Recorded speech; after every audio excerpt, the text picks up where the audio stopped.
Des opérations massives impliquant des dizaines d'hélicoptères et des centaines de bateaux sont en cours au Kerala pour venir en aide à des milliers de personnes piégées par les inondations qui ont fait plus de 320 morts dans cet état du sud de l'Inde.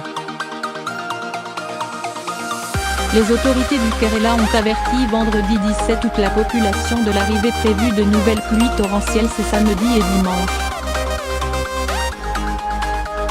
Le bilan d'au moins 324 morts en 10 jours a été fourni par le chef du gouvernement local, Pinarayi Vijayan, qui a déclaré sur Twitter que le Kerala était confronté aux pires inondations en un siècle.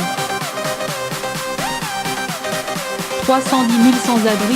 Face à ce qu'il a qualifié de crise extrêmement grave, des opérations ont été lancées avec le concours de centaines de militaires, de plus de 30 hélicoptères de l'armée et de 320 embarcations pour porter assistance aux sites. 000 personnes encore prises au piège par la montée des eaux, tandis que des milliers d'autres ont déjà été secourus. Et le dispositif a encore été renforcé. Nous déployons davantage de bateaux ainsi que l'armée pour intensifier les opérations de secours, a déclaré à l'AFP un responsable du gouvernement du Kerala, P. H. Kurian. Des hélicoptères ont été engagés pour larguer des stocks d'eau potable et de nourriture sur des zones isolées, et des trains chargés d'eau potable ont aussi été envoyés vers le Kerala. D'après les autorités, 310 000 sans-abri au total ont trouvé refuge dans 000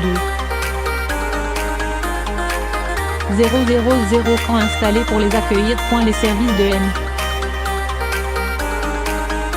Vijayan ont annoncé que le Premier ministre indien Narendra Modi était arrivé vendredi soir au Kerala où, selon les médias, il doit survoler ce samedi les zones les plus sinistrées.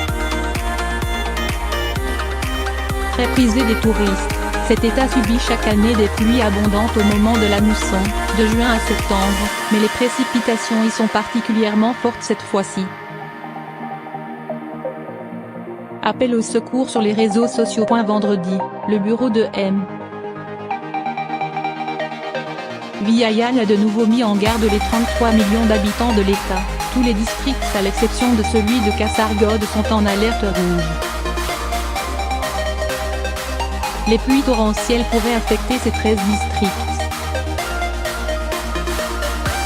Tout le monde doit faire très attention. Dans le même temps, de nombreux habitants ont adressé des appels à l'aide sur les réseaux sociaux. Ma famille et les familles voisines ont des problèmes en raison des inondations dans la région de Pandana de Nakada, à Alappuzha, a ainsi déclaré Ajo Varghese dans un post devenu viral sur Facebook. Pas d'eau potable, pas de nourriture, a-t-il ajouté. Les téléphones portables ne fonctionnent pas. Aidez-nous, s'il vous plaît. Aucun sauveteur n'est disponible. D'autres messages de détresse ont été partagés en ligne par des personnes bloquées par les eaux dans des temples, dans des hôpitaux ou dans leurs maisons. Un responsable local a confirmé que la panne des réseaux locaux de communication compliquait la capacité à entrer en contact avec les populations des zones les plus touchées, qui requièrent potentiellement une aide d'urgence. Près de 900 morts depuis le début de la mousson. Plus de 000 km de routes ont été endommagés ou détruits, a annoncé le gouvernement local, qui a ordonné d'ouvrir les vannes dans 34 barrages et réservoirs où l'eau a atteint un niveau jugé dangereux. L'aéroport international de Kochi, la principale ville du Kerala, est fermé jusqu'au 26 août au moins.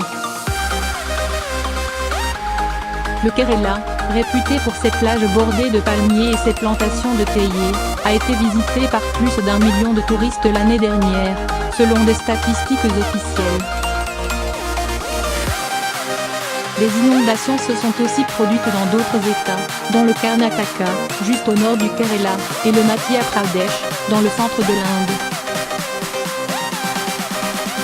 Selon le ministère indien de l'Intérieur, 868 personnes sont mortes dans cet État indien dont le Kerala depuis le début de la mousson.